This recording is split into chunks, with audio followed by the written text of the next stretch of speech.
First off, welcome to New York. Thank you. First question, why Scotia, and more specifically, why McKeel Christian Academy for your rally? Well, the strength of our campaign is the grassroots. And so we are traveling the state, we are building our support, and I'll tell you, the energy we're seeing from the grassroots is very encouraging. People in New York are hurting. Working men and women in this country are hurting after 7 years of the Obama-Clinton economy. The rich and powerful, those with influence in government, influence in the Obama administration, they've gotten fat and happy. But working men and women have seen jobs dry up, have seen wages stagnate. Young people are scared. They're coming out of school, they don't have jobs, they don't have opportunity. My focus, my number one priority as president, will be jobs and economic opportunity, bringing jobs back to America. As president, we will repeal every word of Obamacare. We'll pass a simple flat tax and abolish the IRS. We'll pull back the federal regulators that are killing small businesses. We'll stop amnesty and end sanctuary cities. And the effect of all of that, we're going to see millions of high-paying jobs coming back to America, jobs coming back from Mexico, back from China. We're going to see wages rising again. And we're going to see young people coming out of school once again with hopes and dreams and optimism and job offers and a future. That's what this election's about. You're coming off a big win in Wisconsin. How do you plan to close the delegate count, though, that still exists between you and Donald Trump?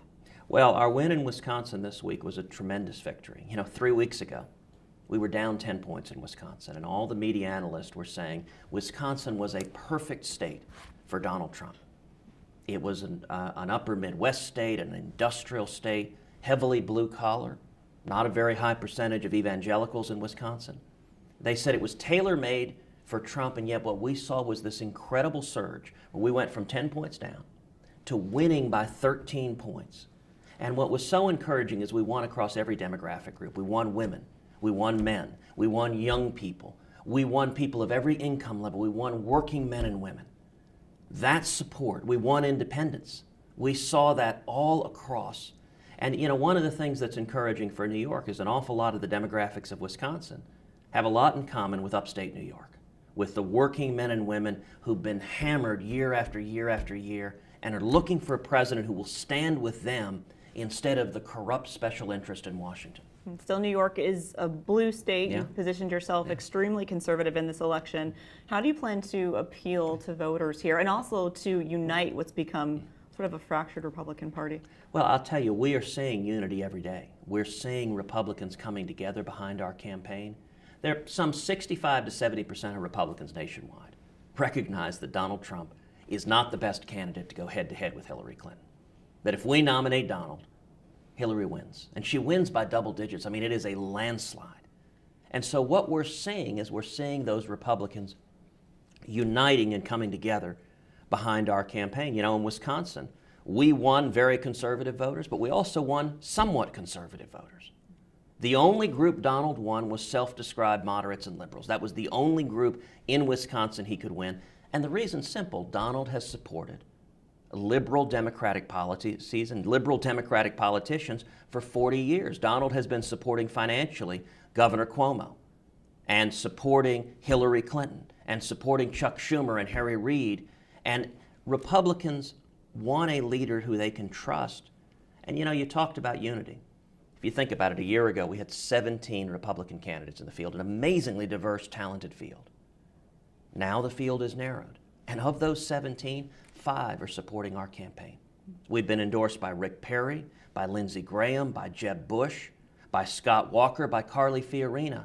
And when you add into that mix Senator Mike Lee and Mark Levin, that is the full spectrum of the Republican Party. It is the unity we're seeing, and that's our focus, uniting the party, standing together to win the nomination, and to win the general and beat Hillary Clinton in November. Since you're now in New York, I wanted to bring up a comment that you made, I believe, during the South Carolina debate, calling out Donald Trump for his, quote, New York values. A lot of New Yorkers were offended by that comment. Do you want to qualify it or clarify what you meant? As I've traveled New York, people have told me they knew exactly what I meant. They know exactly what are meant by the values of liberal Democratic politicians who have been hammering the state. The people of New York have paid the price. They know what a failure liberal Democratic values are.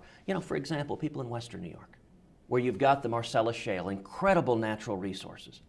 Just south, just in Pennsylvania, they're developing those resources. They're seeing an economic boom. People are prospering in Pennsylvania. And yet in New York, because the liberal Democratic politicians will not allow fracking, New Yorkers don't get jobs. Their wages don't go up. Their property values don't go up. Those are the New York values that people are so frustrated with, the liberal Democratic values. I'll give you another example. Mayor Bill de Blasio. One of the first things he did after he got elected mayor of New York City is he tried to shut down the charter schools in Harlem because he's so in hock to the union bosses of the teachers' unions that he was willing to throw out of their schools young African American kids, young Hispanic kids, to tell them, you don't get hope, you don't get a future, you're going to be trapped. Those are the values, and you know, they were never more on display than when the brave men and women of the NYPD stood up and turned their back on Mayor de Blasio, because over and over again, liberal Democrats in this state have sided with criminals and looters rather than with the brave men and women, the cops and firefighters and first responders. And I would note, virtually every one of these liberal Democrats has been supported for decades by Donald Trump. If you don't like the policies being foisted on you by liberal Democratic politicians, then it doesn't make sense to support someone who's been funding their efforts decade after decade. Senator, we're running out of time. I wanted to make sure I asked you about the governor here in New York banning non-essential travel to places like Mississippi and North Carolina in light of these religious liberty laws.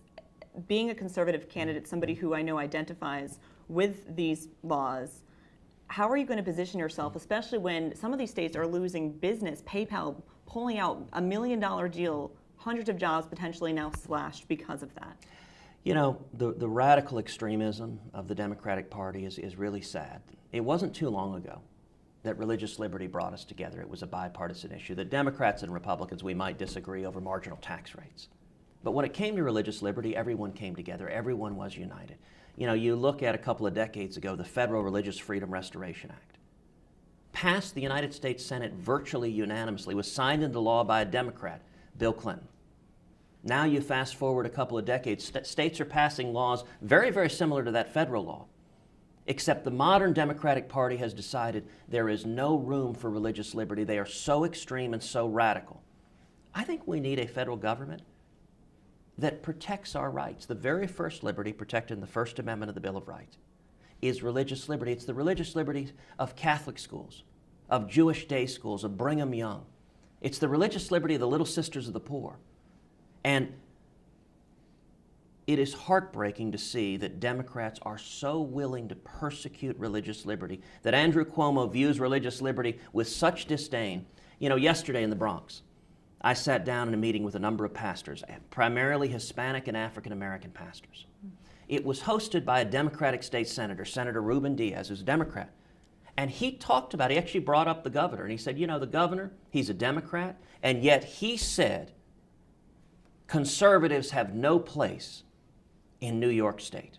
Governor Cuomo said, if you're pro-life, if you believe in traditional marriage, if you believe in the Second Amendment, you have no place in New York. And I have to tell you, those pastors in the Bronx, those Hispanic pastors, those African American pastors, were incensed that a liberal Democratic governor would say, if you don't embrace his left-wing values, he wants you out of the state. That's the kind of intolerance that has no place in politics. What about the intolerance the people in the LGBT community are experiencing from politicians such as yourself?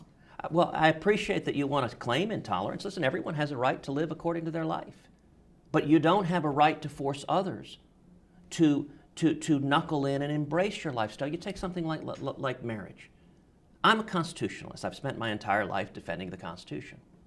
Under the Constitution, marriage is a question for the states. If you want to change the marriage laws of your state, the way to do so is you convince your fellow citizens we should change the marriage laws. It is not the role of 5 unelected judges in Washington to tear down the laws adopted by the American people. I believe in democracy. And that is the essence of tolerance. People have the right to live according to their wills, but they don't have the right to get 5 liberal justices saying, we don't care what the people want, we're going to force this on you. That's the approach of liberal Democrats. It was the approach of Mayor Bill de Blasio when he was throwing young African American kids out of their charter schools. It's the intolerance that I think we need to get beyond. What our campaign is focusing on is uniting people behind shared values. Everyone in America wants to see jobs, wants to see wages rising, wants to see the Bill of Rights protected, and that's my focus as president. Okay, Senator, I know you have a rally to get to. Just quick preview, what are you going to bullet point for us today? My top 3 priorities as president are jobs, freedom, and security. Expanding jobs, bringing them back to America, raising wages, expanding opportunity for young people, protecting the Bill of Rights and the Constitution. And the Bill of Rights protects everyone. It protects, when it comes to religious liberty protects Christians, it protects Jews, it protects Muslims, it protects atheists. We all have the right to live according to our faith, to live according to our conscience. And then security. You know, we've seen for 7 years a president who abandons our friends and allies, who is the most antagonistic administration to Israel we have ever seen. As president, I will stand unapologetically with Israel and will stand up to radical Islamic terrorism, defeat our enemies, and keep America safe. We need a commander-in-chief focused on keeping America safe. That's my focus. And let me note, those 3 issues, jobs, freedom, and security, not a one of them is a narrow 51% wedge issue. Every one of those are broad, unifying issues. They bring together 60, 70, 80% of Americans. They're shared values. They're how we turn our country around. Well, thank you so much for sitting down with us again, Senator Cruz, and welcome to New York.